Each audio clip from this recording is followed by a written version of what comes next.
अल्हम्दुलिल्लाह नहमदुहु व नस्तईनुहु व नस्तगफिरुहु व नुमिनु बिही व नतवक्कलु अलैहि व नऊज़ु बिल्लाहि मिन शुरूरि अनफुसिना व मिन सय्यिआति अमालिना मन यहदिहिल्लाहु फला मुदिल्ल लहु व मन युद्लिलहु फला हादिय लहु व नशहदु अल्ला इलाहा इल्लल्लाह वहदहु ला शरीका लहु व नशहदु अन्ना मुहम्मदन अब्दुहु व रसूलुहु अम्मा बाद। सीरतुन नबी सल्लल्लाहु अलैहि वसल्लम के सिलसिला में आपकी खिदमत में ये दुरूस पेश किए जा रहे हैं। ये आज का जो दरस है प्यारे नबी सल्लल्लाहु अलैहि वसल्लम के कुछ मोजज़ात के मुताल्लिक़ है। हम इनको तो बयान करते हैं और करना भी चाहिए। उन सारी चीज़ों को देखें तो सबसे बड़ा मोजज़ा जो अल्लाह सुब्हाना ताला ने आपको अता फरमाया वो किसी नबी को नहीं दिया। एक ऐसा मोजज़ा जो उस वक़्त से लेके क़यामत तक कायम और दायम है और जिसमें एक ज़र्रा बराबर भी कोई फ़र्क नहीं आया और ना आएगा क़यामत तक। और सिर्फ वही नहीं है कि वो मोजज़ा जो है वो किसी एक वक़्त के लिए है। जब कुछ नहीं था तब भी उसके बारे में, जब सब कुछ था और है और रहेगा उनके मुताल्लिक़, और जब सब ख़त्म हो जाएगा और उसके बाद जो कुछ होगा उनकी भी एक एक चीज़ अल्लाह सुब्हाना ताला ने बयान करके तो अपने नबी को मोजज़ा अता फरमा दिया जिसका नाम है कुरान करीम। और अल्लाह फरमाती है कि ये हदायत है हुदल्लिल मुत्ताकीन, अल्लाह से डरने वालों के लिए, परहेजगारों के लिए यह हदायतनामा है। लेकिन जिनके दिलों में कजी हो, मुनाफिकत हो, शिरक हो, अपने नफ्स के गुलाम हो, उनके लिए कोई हदायत नहीं है उसमें। जब किसी के दिल में रहम है, जब किसी के दिल में तकवा है, परहेजगारी है, तो जब फिर वो प्यारे नबी सल्लल्लाहु अलैहि वसल्लम की बातें सुनता है तो उसका ईमान और बढ़ जाता है। उन मोजज़ात में से चंद मैं आपकी खिदमत में पेश करता हूँ। आप देखिए कि आप सल्लल्लाहु अलैहि वसल्लम फरमाते हैं ये मोजज़ा है।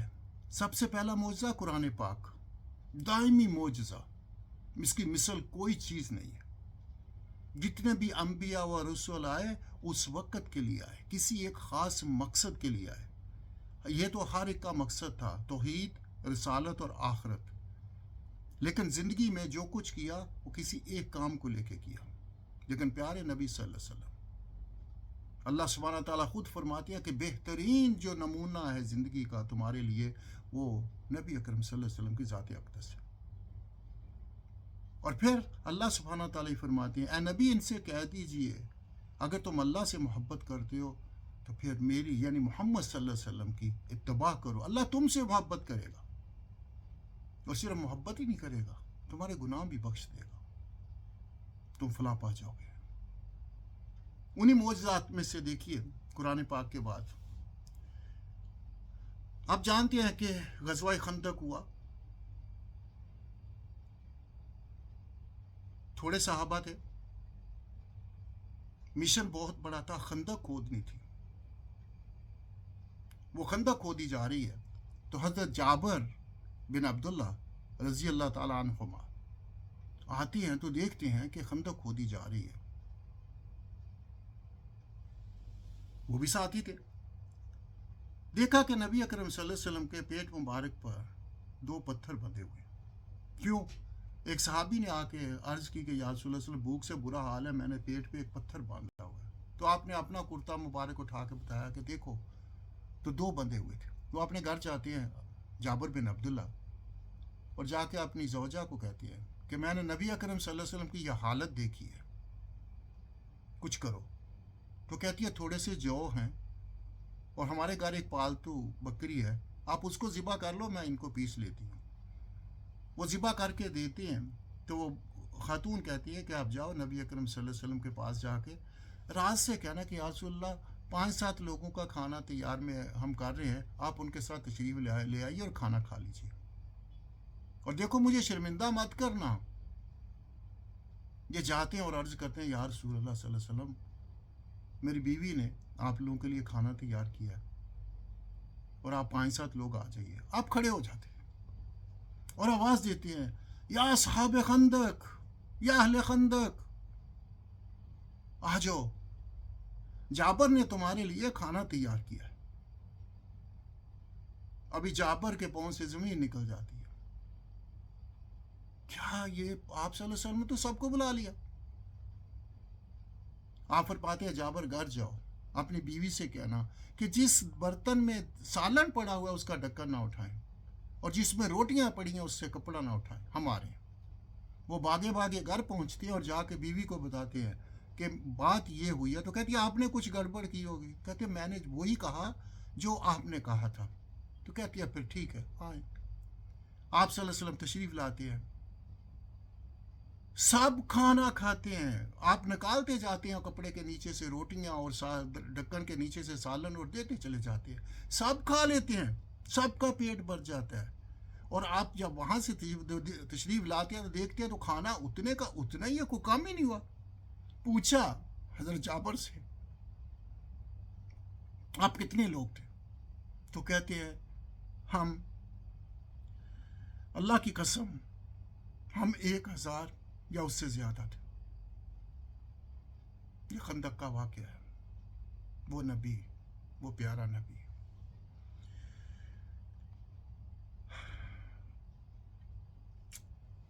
بخاری شریف میں ایک حدیث ہے سلمہ بن عقوق کے بارے میں. وہ بتاتے ہیں کہ ہمیں یہ فکر ہوا، حضرت عمر نے خبر دی کہ ہمارے پاس کھانا کم ہے تو کیا کریں. اونٹ ذبح کرنے شروع کیے.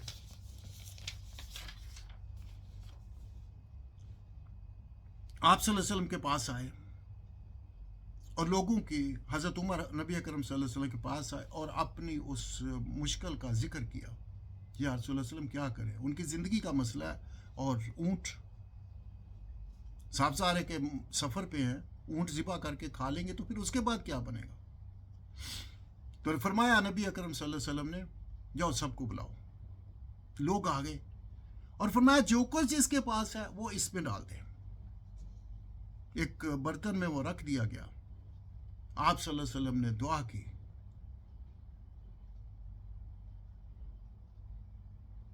آپ صلی اللہ علیہ وسلم نے دعا فرمائی اور لوگوں نے وہ کھانا کھانا شروع کیا اور سب لوگوں نے کھا لیا، یہاں تک کہ کوئی بھی نہ بچا جو بھوکا رہ گیا ہو. تو نبی اکرم صلی اللہ علیہ وسلم فرمایا اشہد اللہ الہ الا اللہ انی رسول اللہ. میں گواہی دیتا ہوں کہ اللہ کے سوا کوئی معبود نہیں ہے اور میں اللہ کا رسول ہوں. تیسرا معجزہ، عبد الرحمن بن ابی بکر رضی اللہ تعالیٰ عنہما فرماتے ہیں کہ ایک بار ہم نبی اکرم صلی اللہ علیہ وسلم کے ساتھ تھے اور 130 لوگ تھے تو کھانا نہیں تھا، حالت خراب تھی. تو پوچھا نبی اکرم صلی اللہ علیہ وسلم پوچھا کیا تم میں کوئی ایسا ہے جس کے پاس کھانے کے لیے کچھ ہے؟ تو کہا کچھ بھی نہیں ہے یا رسول اللہ. ادھر سے ایک خاتون آ رہی تھی، اس کے پاس بکریاں تھیں، تو ایک کمزور سی بکری تھی. تو کہا یہ بیچو گی یا تحفہ دو گی؟ تو اس نے کہا نہیں تحفہ تو نہیں دو گی، بیچوں گی. آپ صلی اللہ علیہ وسلم نے اس پہ اپنا ہاتھ مار رکھا، اس کو ذبح کیا، صحابہ کو بانٹا، یہاں تک کہ وہ سارے کا سارے جتنے بھی 130 لوگ تھے انہوں نے ایک چھوٹی سی کمزور سی بکری کو کھایا اور کھانا ختم نہیں ہوا. اور یہ بکری خریدی گئی. نبی اکرم صلی اللہ علیہ وسلم فرماتے ہیں کہ میں اچھی طرح جانتا ہوں کہ مکہ میں ایک پتھر تھا جو میری نبوت سے پہلے مجھے روز سلام کیا کرتا تھا اور میں آج بھی اس کو جانتا ہوں. اگر محبت کا ذکر کریں تو اس کا واقعہ انشاءاللہ اگلی قسط میں بیان کریں گے. اللہم صلی علی سیدنا مولانا محمد وعلی آل سیدنا محمد وبارک وسلم علیہ. السلام علیکم ورحمۃ اللہ وبرکاتہ.